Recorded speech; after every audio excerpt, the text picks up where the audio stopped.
share it with them, so that way they can compile that list. Plus, too, this is how we find out what needs to be investigated a little more. And each and every one of you, I'm going to try to challenge every one of you here.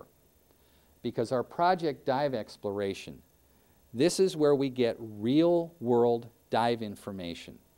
Divers, just like you, every one of you, can provide your dive profiles to the Dan Research Department. Our goal is to get 1 million dives, the profiles from 1 million dives. But this is how all of you can contribute to the dive community, because the information we can gather from all those dives will help make our sport safer for all of us. And I challenge all of you, please visit our website and get involved with that. Also still going on is that we have the Flying After Diving study. Even though we have good information, there's still a lot we need to know. If you ever happen to be in the area around Duke University, Durham, North Carolina, you may be able to participate in a weekend on that study. Maybe a good idea to get your dive club to think about making a long weekend trip to Durham if it's geographically feasible for you. All right? But please, that's another way that helps us gain information and in general helps all divers. Here's the courses that Dan has to offer. I'm not going to elaborate on them. I want you to talk to our training folks. Go to our website, look it up, see what's important. Everybody, at least every diver, along with CPR and first aid, everybody should be trained in oxygen first aid for scuba diving injuries, because we know that getting a diver on high percentage of oxygen early on can make a real difference in resolving their symptoms and getting them feeling better. It can make a huge difference, and it's very important. We also carry a line of first aid products. I know you say, okay, it's all well and good, you want us to give the diver oxygen right away, so where do we get that from? We can't walk into the usual, first aid store. So yes, Dan has a variety of products. You can see we have oxygen units that vary in size according to your needs and your location. We also offer first aid kits that, again, are designed specifically for diving activities. Keep that in mind. There's a lot of good first aid kits, but ours are aimed more directly for diving activities. We also offer books for continuing education, understanding the physics, physiology, diving medicine. Those are all available. Even the little pocket books that are good to have along, they're totally waterproof, by the way, so you can actually carry them in your BC pocket. They tell you what to look for any marine life injuries or just first aid in general. Invaluable to have. And we have other safety equipment, much like you've all seen the safety sausages. We have our own, and we think it's features on it that you won't find on other people's. Please take a look at them. One of the things we do too, how do we give back? Besides selling products and all this information and research, that's wonderful. What else do we do? Parts of the world where they may not have a recompression chamber, we have what we call our RCAP, Remote Chamber Assistance Program. We actually help places establish a chamber. We provide the textbooks, the training for the staff, and we try to get them incorporated into the system and give them the best training they can have and operations, make it a very safe and valuable operation. We've done that in a number of remote locations. We also are working with other governmental bodies to make it easier for the average diver. We know divers run into a problem where they can't get their oxygen tanks refilled. We are working with the proper governing bodies to try to make that easier, so you don't have to have a huge problem with that. We also offer an oxygen grant program. If you have a dive club or a dive organization that would like to have a Dan oxygen unit that you maybe can't afford, apply for it online. We may be able, your organization may qualify. We do that twice a year.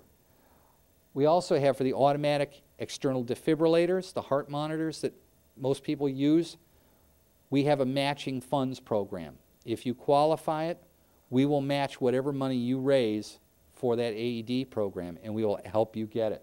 That's another thing we do. We want this equipment in divers' hands because it makes it safer for everybody. Becoming a Dan member, you help continue this whole research thing. It feeds the cycle. It keeps everything going. We can't keep the lights on without our members. That's what it comes down to. We ask that if you're able to, if you can make donations to Dan. Also, again, we hope you take our training programs because they're aimed at divers. We have a lot of business members that are also members of Dan. And it's wonderful to have such a wide variety of dive shops that believe that strongly in what we do. And it all comes down to the fact that we believe very strongly in diving and our divers. Absolutely.